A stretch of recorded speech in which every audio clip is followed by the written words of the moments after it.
बिस्मिल्लाहिर्रहमानिर्रहीम। इय्याका नअबुदु व इय्याका नस्तईन। गुजरांवाला, मैं आज आपका खास शुक्रिया अदा करना चाहता हूं।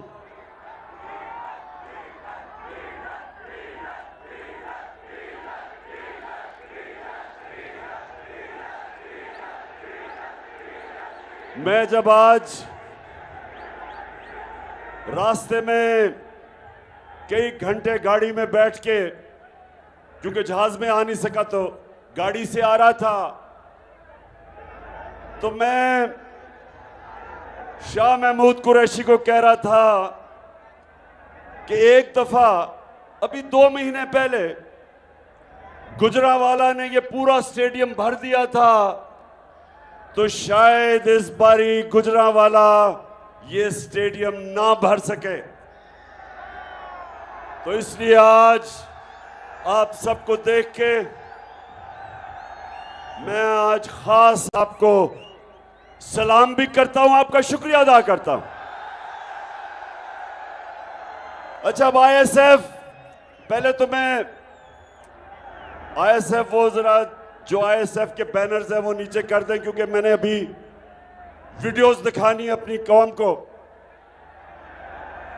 और इसलिए भी कि आईएसएफ अभी मुझे तुम्हारी बड़ी जरूरत हो पड़ेगी। जो बातें मैं अभी करने लगा हूं और जो मैं अपनी कौम से आखिर में जो कौम की तैयारी करवा रहा हूं, मुझे इस कौम के नौजवानों की बहुत जरूरत पड़ेगी हकीकी आजादी के लिए। तो ये बैनर बंद कर दो ताकि लोग पीछे से देख सकें, क्योंकि मैंने तुम्हें देख लिया आईएसएफ। अच्छा जी, गुजरांवाला,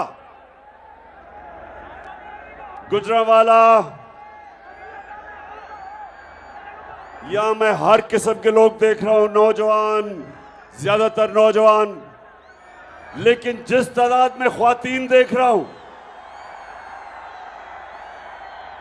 मैं अल्लाह का खास तौर पर शुक्र अदा कर रहा हूं कि अल्लाह तूने मेरी कौम को जगा दिया, और जागी हुई कौम, शऊर वाली कौम, कौम जिसमें बेदारी आ जाती है, वो ही कौम अपनी हकीकी आजादी को छीनती है, और वही कौम जो हकीकी तौर पे आजाद होती है, वही कौम ऊपर जाती है, उसी कौम की परवाज ऊंची होती है। तो गुजरांवाला, आज मैंने आपसे कई बातें करनी है, लेकिन सबसे पहले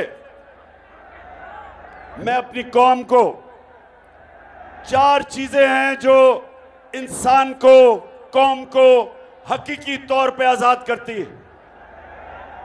4 चीजें। तो गुजरांवाला, मैं नौजवानों, खास तौर पे आपके लिए, क्योंकि मैं, अल्लाह ने मौका दिया मुझे दुनिया में सफर करने का, हर किस्म के मुल्क मैंने देखा, दुनिया के माशरे मैंने देखे, लेकिन एक चीज मैंने देखी कि कभी भी कोई कौम, कोई कौम उसकी परवाज ऊपर नहीं जा सकती जब तक वो गुलामी की जंजीरें नहीं तोड़ती। और मेरी पूरी कोशिश है कि मैं अपनी कौम को आजाद करूं। तो 4 किस्म की चीजें, 4 किस्म की गुलामियां, 4 चीजें हैं जो हमें गुलाम रखती हैं। सबसे पहले ये याद रखें कि ला इलाहा इल्लल्लाह इंसान को आजाद करता है। जब ये अल्लाह के सामने, गुजरांवाला, जब ये दावा करते हैं कि अल्लाह तेरे सिवा कोई खुदा नहीं, तेरे सिवा अल्लाह मैं किसी के सामने नहीं झुकूंगा, ये सबसे पहला दावा आजादी का है। और मैं बार बार अपने लोगों को बताता हूं कि मेरे नबी सल्लल्लाहु अलैहि वसल्लम ने मदीना की रियासत में दुनिया की तारीख का सबसे बड़ा इनकलाब लेके आए। 622 और 632 के बीच में दुनिया की तारीख का सबसे बड़ा इनकलाब वो मदीना में लेके आए।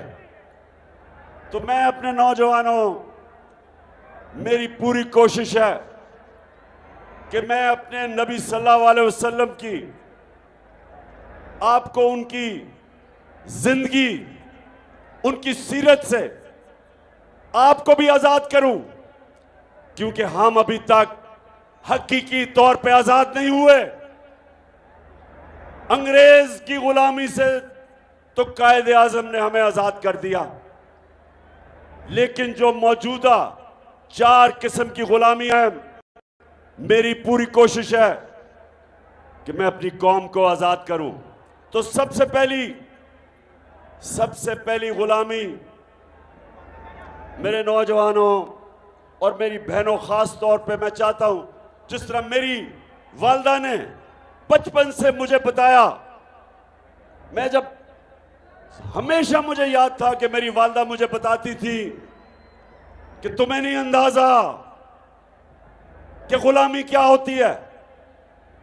हमने अंग्रेज की गुलामी देखी है और बचपन से वो मुझे बताती थी और कितने फख्र से बताती थी कि आप एक आजाद मुल्क में पैदा हुए। तो जो सबसे बड़ी और बुरी गुलामी वो तो है कि आपके ऊपर कोई और मुल्क कब्जा कर ले और आपको गुलाम बना दे, जो अंग्रेज ने हमें बनाया।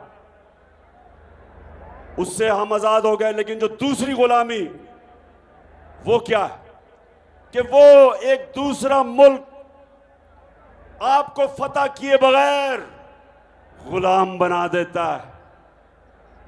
वो आपको रिमोट कंट्रोल करता है। कहते हैं आप आजाद हैं, लेकिन हुक्म बाहर से सुनते हैं। बाहर के मुल्कों की गुलामी करनी मेरी नजर में उतनी बुरी गुलामी है जितना आपके ऊपर कोई फतह करके आपको गुलाम रखे। गुजरांवाला जो मुझे हटाया गया वो इसलिए कि मैं तैयार नहीं था कि किसी और मुल्क से डिक्टेशन लूं, किसी और मुल्क मुझे हुक्म करे कि जनाब आप रूस से सस्ता तेल नहीं खरीद सकते, हिंदुस्तान खरीद सकता है। वो भी हमारे साथ आजाद हुआ था। हिंदुस्तान अपने लोगों के लिए 40% कम कीमत पे तेल खरीद रहा है रूस से। लेकिन ये जो इंपोर्टेड हुकूमत है, हमने बात भी की थी रूस से। प्रेसिडेंट पुतिन से मेरी बात हुई। मैंने उससे बताया कि दुनिया में आलमी तेल की कीमत इतनी ऊंची है और ये जो जंग हो रही है यूक्रेन के साथ, उससे और ऊपर चली जाएगी। तो हमारे तो 10 करोड़ लोग हैं, 5 करोड़ गुर्बत की लकीर से नीचे, और 5 करोड़ ऐसे लोग जब कीमतें ऊपर जाती हैं वो भी नीचे चले जाते हैं गुर्बत के। 2 वक्त की रोटी नहीं खा सकते। तो हमें सस्ता तेल चाहिए।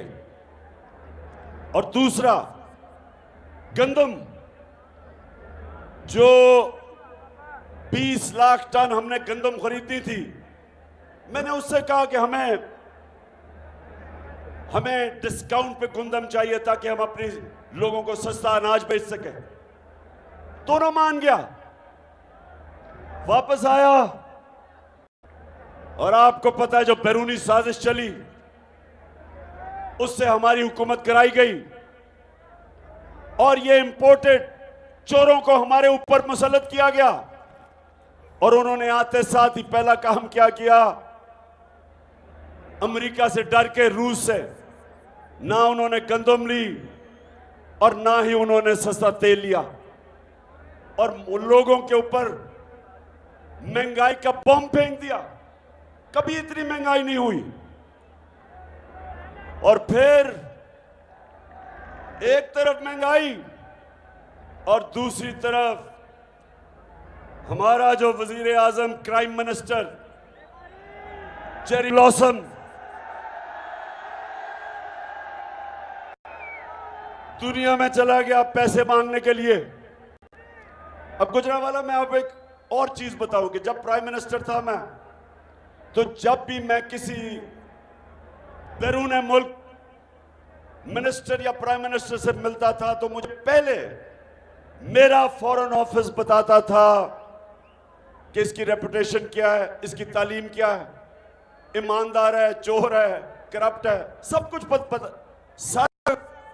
हर चीज जिससे भी मैं मिलता था और जो भी दुनिया में प्राइम मिनिस्टर मिलता है, हर चीज उसका अगला पिछला पहले पता चल जाता है। तो जब शहबाज शरीफ गया पैसे मांगने के लिए,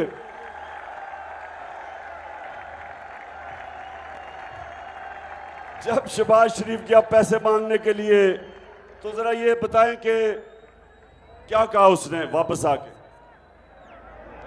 मैं सऊदी अरब से होके आया हूँ, मैं यूएई के होके, अभी मैं तुर्की होके आया हूँ, और मैंने उन भाइयों को कहा कि आप हमारे बड़े अजीम भाई हैं, हमेशा आपने हमारी मदद की। और मैंने यही कहा, जब मैं आया हूँ तो आप समझेंगे शायद ये मांगने आया है। मैं मांगने नहीं आया, लेकिन मजबूरी है। जिस तरह माजी में 75 साल में आपने हमारा हाथ बटाया है, कुछ अर्सा आप हाथ बटा। मैंने कहा मैं वादा करता हूं कि इंशाअल्लाह हम पूरी कौम हम मिलकर दिन रात मेहनत करेंगे, पसीना कराएंगे, अपने पांव पे खड़े होंगे। गुजरांवाला ये इस चीज के खिलाफ, इससे डर के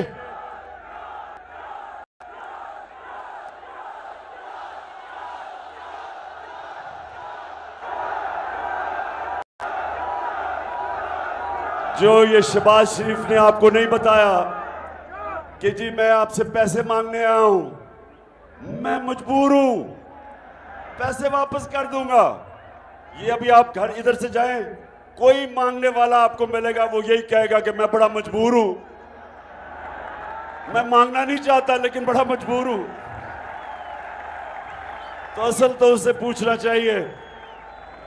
अच्छा, अब जिधर ये मांगने गया, अब ये सुने, जो जो सरबराह शहबाज शरीफ को मिला, उन सबको पता होगा कि नवाज शरीफ और शहबाज शरीफ के अरबों डॉलर मुल्क से बाहर पड़े हैं। और इनका जो साथी है आसिफ जरदारी, अरबों अरबों रुपए की इनकी प्रॉपर्टीज बाहर हैं, उनको सब पता है। तो उनके सामने जब मांगने गए तो यही होना था। अच्छा, अब ये कल मिला है, ये जरा गौर से देखें पाकिस्तानियों, मैं आपको क्यों कह रहा हूं कि आपने मेरे से मिलके, मेरे साथ मिलके हकीकी आजादी की जद्दोजहद जहाद करनी है। मैं इसलिए कह रहा हूं कि मांगने वाले की दुनिया में कोई इज्जत नहीं है। आप जाके आजमा लें। मां बाप से तो कोई ज्यादा अपने बच्चों की फिक्र नहीं करता, लेकिन मां बाप के भी 2 बच्चे होंगे। एक बच्चा सारा वक्त मां बाप से पैसे मांगेगा, दूसरा उसी मुनी मां बाप का बच्चा खुददार होगा, नहीं पैसे मांगेगा। मां बाप भी उस बच्चे की इज्जत करेंगे जो पैसे नहीं मांगता, हाथ नहीं फैलाता। अच्छा, यूनाइटेड नेशंस का सेक्रेटरी जनरल आया कल, अब सैलाब आया हुआ है। अब सैलाब वो आया है सैलाब इलाके देखने के लिए, तो ये है अंग्रेजी में, लेकिन मैं बाद में आपको बता दूंगा वो क्या कहता है। ये जरा गौर से देखें इसको। वो आया है सैलाब देखने के लिए, उससे पैसे मांगने शुरू हो गया। जो भी पैसे देंगे आप जो पैसे देंगे, हम आपको शोर करते हैं कि हम बड़ी ईमानदारी से खर्च करेंगे। उसको कह रहा है कि जो भी पैसे देंगे, मैं और मेरे वजीर कह रहे हैं कि हम बड़ी ईमानदारी से पैसा खर्च करेंगे। और शहबाज शरीफ उसको पहले ही पता है कि 60% आपके वजीर जमानत पे हैं, करप्शन के केसेस हैं उन पे। उसको यह पता है कि तुम और तुम्हारे बेटों को 16 अरब रुपए का अपने FIA का केस है कि पाकिस्तानी अवाम पे डाका मारा है, तो उसको कह रहे हैं कि फिक्र ना करो, आप जो पैसे देंगे हम बड़ी ईमानदारी से खर्च करेंगे। मैं ये आपको इसलिए दिखा रहा हूं मेरे पाकिस्तानियों कि कभी इस तरह के लोग होंगे आपके मुल्क के ऊपर बैठे होंगे, अपना पैसा चोरी करके मुल्क से बाहर और दूसरों से भीख मांग रहे हैं कि जी हमें पैसा चाहिए। कभी हरे पासपोर्ट की कभी इज्जत नहीं होगी। 22 करोड़ लोग ऐसे दुनिया बाहर देखेगी जैसे हम बेकारी हैं, और ये कंट्रोल करेंगे हमें। वो जो हुक्म करेंगे जिनसे ये पैसे मांगते हैं, वो कोई ऐसा पैसा नहीं देता जब तक वो आपसे, जिस तरह हमने 80,000 पाकिस्तानियों की जानें कुर्बान की अमेरिका की जंग लड़के, जंग अमेरिका की, उनके 3,000 से भी कम लोग मरे 9/11 में, 9/11 में। 80,000 पाकिस्तानी उनकी जंग लड़ते हुए मर गए, इसलिए कि इस तरह के हुक्मरान जो बाहर से प्रेशर आता है उनके सामने लेट जाते हैं और अपने लोगों का खून चूसते हैं और पैसा चोरी करके मुल्क से बाहर बड़े बड़े वहां महल्लात में रहते हैं। और इनको, इस तरह के लोगों को हमारे ऊपर मुसल्लत इसलिए किया गया कि इनके क्योंकि पैसे बाहर पड़े हैं, जो इनको बाहर से हुक्म मिलेगा वो ये करेंगे। वो आपकी बेहतरी नहीं सोचेंगे कि रूस से हम सस्ता तेल लेके अपनी कौम को सस्ता पेट्रोल और डीजल दें। वो ये देखेंगे कि पैसे मेरे बाहर पड़े हैं, जब चाहिए जब्त कर सकते हैं। इसलिए जो वो वहां का हुक्म आता है उनसे एड भी लेंगे और अपने कौम को इस्तेमाल होने देंगे। और यही वजह है कि पाकिस्तान अपने पैर पे नहीं खड़ा हो सका। हमें अपने मुल्क में इस्लाहत की जरूरत थी। हमें अपने मुल्क में अपने लोगों पे पैसा खर्च करना था। हमें अपने तालीमी निज़ाम ठीक करना था, लोगों की सेहत उसको देखना था। हमने अपने मुल्क में एक ऐसा इंसाफ का निज़ाम पैदा करना था ताकि सरमायाकारी हो, ताकि इन्वेस्टमेंट आए, ताकि नौकरियां मिले, खुशहाली आए। लेकिन उसके बजाय बाहर से भीख मांगो, अपने लोगों को लूटो और दूसरों की गुलामी करो। दूसरी गुलामी है गुर्बत की गुलामी। गुर्बत की वजह से लोग गुलाम हो जाते हैं। जहालत, अपने लोगों को तालीम ना दें। छोटे से लोगों, थोड़े से लोगों को इंग्लिश मीडियम, अच्छी नौकरियां थोड़े से लोगों की, और बाकी अवाम के लिए उर्दू मीडियम। वो पढ़ के भी बेरोजगार, फिर दीनी मदरसे, वो अलहदा तालीम। पहली दफा हमारे दौर में हमने पाकिस्तान में एक निसाब लाने की कोशिश की कि सारे लोगों के लिए मौके हों, सब ऊपर जा सकें, और वो तब होंगे जब एक निसाब होगा। और अब तक पहली दफा किसी हुकूमत ने कोशिश की थी। दूसरी चीज, हमने एहसास प्रोग्राम लेके आए। हम पहली दफा पाकिस्तान की तारीख में हेल्थ कार्ड लेके आए, हेल्थ इंश्योरेंस। 10 लाख रुपया हर खानदान के लिए कि किसी भी अस्पताल में जाके इलाज करवा सकते थे।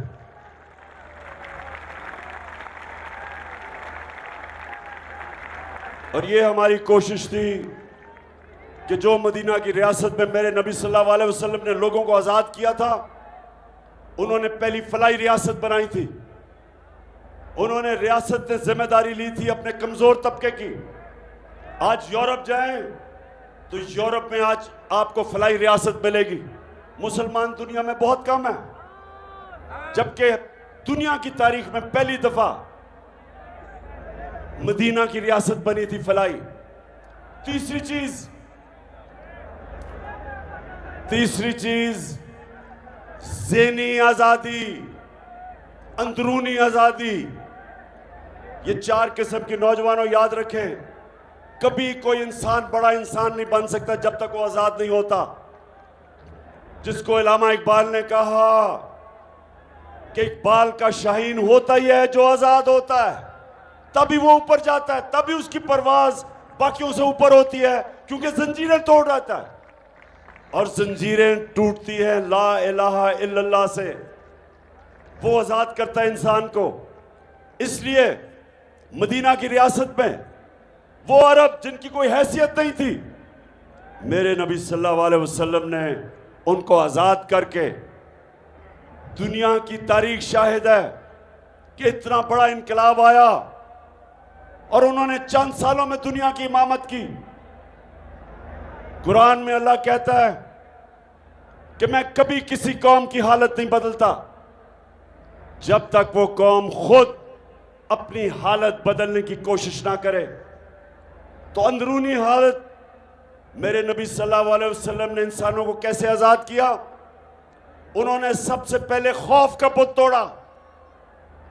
ये खौफ का बुत एक बड़े इंसान को छोटा इंसान बना देता है। आज तक मैं कोई किसी खिलाड़ी को नहीं मिला, मैं 20 साल दुनिया में खेला, जो भी खिलाड़ी ने बड़ा ऊपर गया उसने सबसे पहले अपने खौफ के ऊपर काबू पाया। जो खिलाड़ी हारने से डरता था, जो बैट्समैन गेंद लगने से डरता था, जो बॉलर फेंटा खाने से डरता था, यानी कि जब मार पड़ती थी, वो कभी ऊपर नहीं जाते थे। जो दुनिया में सबसे पहला आदमी जिसने सबसे ऊंचा पहाड़ माउंट एवरेस्ट पर चढ़ा था, उसको पता था कि उससे पहले जिसने भी कोशिश की उस ऊंचे पहाड़ पर चढ़ने की, या वो मर गया था या वो फेल हो गया था। तो उसने पहले अपना खौफ के ऊपर काबू पाया और फिर उसने सारी दुनिया याद रखेगी कि पहला आदमी सबसे ऊंचे पहाड़ पे गया। तो ये जो आजाद किया मेरे नबी ने, खौफ का बुत तोड़ा ला इलाहा इल्लल्लाह से। वही लोग थे जिनकी हैसियत नहीं थी, उनकी परवाज शुरू हो गई।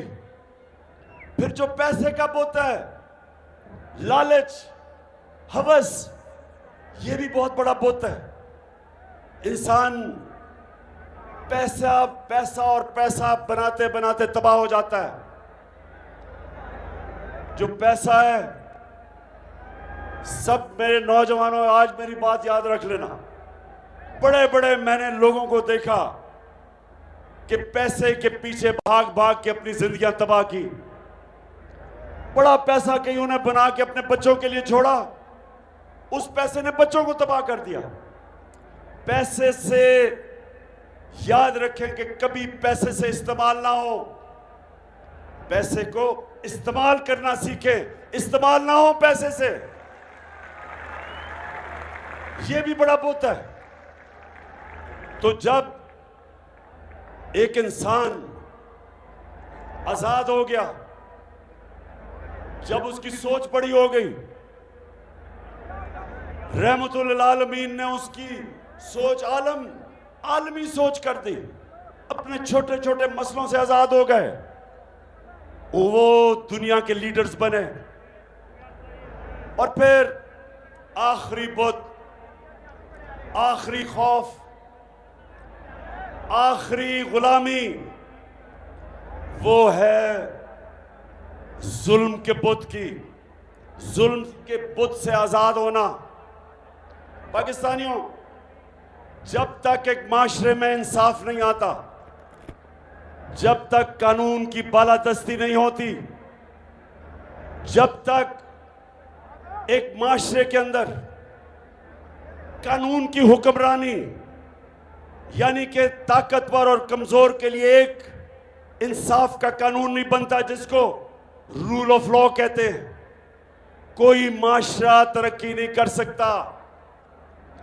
मैंने सारी दुनिया में ऐसे मुल्क देखे, हर वसाइल के बावजूद गुर्बत में डूबे हुए हैं, क्योंकि वहां इंसाफ नहीं। जब मेरे नबी सल्लल्लाहु अलैहि वसल्लम ने कहा कि तुम्हारे से पहले बड़ी कौमें तबाह हुई, जिधर ताकतवर के लिए एक कानून, ताकतवर चोरी करे तो उसको एनआरओ और छोटे चोर को जेल में डालना, क्योंकि असल कौम ताकतवर डाकुओं से तबाह होती है, छोटे चोर से नहीं तबाह होती। साइकिल चोर, मोटरसाइकिल, गाय चोर, भैंस चोर, ये मुल्क तबाह नहीं करते, लोगों को तंग होते हैं। लेकिन जब उस मुल्क का वजीर आजम, उसके वजीर, जब वो पैसा चोरी करते हैं, मुल्क तबाह हो जाता है। तो जो इंसाफ, असल में ये है इंसाफ की जंग।